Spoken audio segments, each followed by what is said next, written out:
Okay, statement 1 दिया हुआ है कि for ClF3 all 3 possible structure में बी ड्रॉन एज फॉलोज।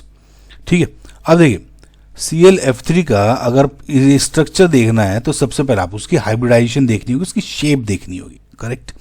मैंने एक ट्रिक भी बताई थी आपको भी पता होगी। इसका अगर हाइब्रिडाइजेशन देखना है तो Cl है और 1 2 3 4 5 6 7 हो गए इलेक्ट्रॉन्स, और Cl ही क्यों लिया? क्योंकि because it is least electronegative out of these two, right. और अब 3f 1 2 3f जोड़ दिए और ये हो गया। तो lone pair plus bond pair अगर देखना है, lone pair is 1 + 1 2, bond pair 1 2 3 5 यानी sp3 3 और 1 4 यानी sp3d 3 4 5 sp3d with 2 lone pairs अगर होते हैं ये होता है टी शेप्ड। अब इसमें एक चीज आपको देखनी पड़ेगी ना, टी शेप्ड का तो ठीक है समझ में आ गया, लेकिन अब इसको एक्सप्लेन कैसे करें? देखो आपको एक मैं फैक्ट बताता हूं। टी शेप्ड में क्या होता है, इन्होंने कहा है देखो इस तरह का है, is similar to trigonal bipyramidal. Trigonal जो बायपिरामिडल शेप होगी उसी की तरह आपकी होती है टी शेप्ड। अब उसको ऐसे कैसे समझोगे? आप ऐसे समझो कि जैसे एक मेटल मेरा ये हो गया, ठीक है, जैसे PCl5 आप लिखते हो है ना, उसी तरह से लगभग थोड़ा सा इस तरह का स्ट्रक्चर हो जाएगा कि 3 जो हैं 3 पोजीशन तो होगी आपकी इक्वेटोरियल पोजीशन पे, यानी अगर आप कंसिडर करोगे तो ये जो 3 पोजीशन है आर इन सेम प्लेन। उसके बाद में ये एक ऊपर एक बिलो द प्लेन है, ठीक है, समझ में आया? एक अबव द प्लेन यानी ये होगी एक्सियल पोजीशन, समझ में आया? तो अब जब ट्राइगोनल पिरामिडल ये हो गया, अब इसको जब आप टी शेप में करते हो तो ध्यान देना आप इसमें ClF3 है यानी सेंट्रल एटम हो गया Cl, ठीक है।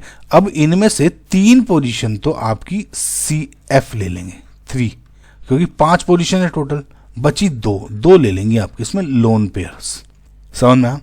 अब इनमें से 3 पकड़ लो जिसमें Cl डाल दोगे, सॉरी फ्लोरीन भर दोगे, और 2 ऐसी पकड़ लो जिसमें लोन पेयर डाल दोगे, और सारी की सारी पॉसिबल्स हैं, but which is more stable which is less stable depends on the repulsion.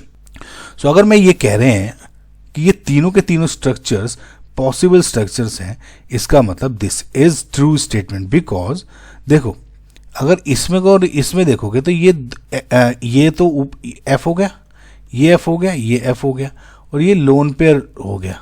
Similarly इसमें देखोगे तो ये और ये और ये हो गई above the plane below the plane, ये, और सिमिलरली ये above the plane below the plane, इसमें लोन पेयर हो गए। तो ऑल 3 पोजीशंस जो स्ट्रक्चर्स हैं आर पॉसिबल स्ट्रक्चर्स जो भी हैं ClF3 के। This is correct statement. Now जो मैंने आपको स्टेबिलिटी की बात बताई थी कि स्ट्रक्चर्स तो पॉसिबल बट इसमें कौन सा स्टेबल है, तो उसमें ये होगा, देखिए ये देखो इन्होंने कहा है कि structure 3 is most stable as the orbitals having the lone pair are axial where the lone pair bond pair repulsion is minimum. इन्होंने कहा कि जो स्ट्रक्चर 3 है ये सबसे ज़्यादा स्टेबल है, बिकॉज यानी ये अगर यहाँ पे मैं लोन पेयर जोड़ दूँ और इन 3 पोजीशन पे F लगा दूँ तो ये कह रहे हैं कि ये वाले पे है ना सबसे कम रिपल्शन होता है इनसे और ये ज़्यादा स्टेबल हो जाता है।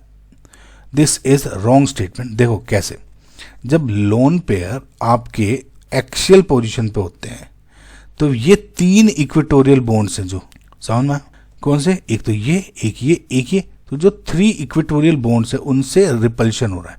यानी लोन पेयर अगर एक्सियल पोजीशन पे है तो 3 बॉन्ड पेयर का रिपल्शन हो रहा है, समझ में। लेकिन ऑन दी अदर हैंड अगर ये लोन पेयर जैसे इस केस में यहाँ पे अगर इस तरह फर्स्ट वाले केस में एक्सियल पोजीशन इक्वेटोरियल पोजीशन पे हो, राइट, तो इनको सिर्फ और सिर्फ 2 इसका एक्सियल बॉन्ड्स का रिपल्शन हो रहा है, इसका नहीं। तो यानी अगर लोन पेयर एक्सियल में है यानी इक्वेटोरियल पोजीशन में है तो सिर्फ 2 बॉन्ड पेयर का रिपल्शन हो रहा है, विच इज लेस। तो इसका मतलब जो अगर इक्वेटोरियल पोजीशन पे है तो लेस रिपल्शन होगा, अगर एक्सियल पोजीशन पे उस पर ज्यादा रिपल्शन होता है, समझ में। इसका मतलब जो आपका correct answer is option number 2। Statement 1 is correct, statement 2 is incorrect.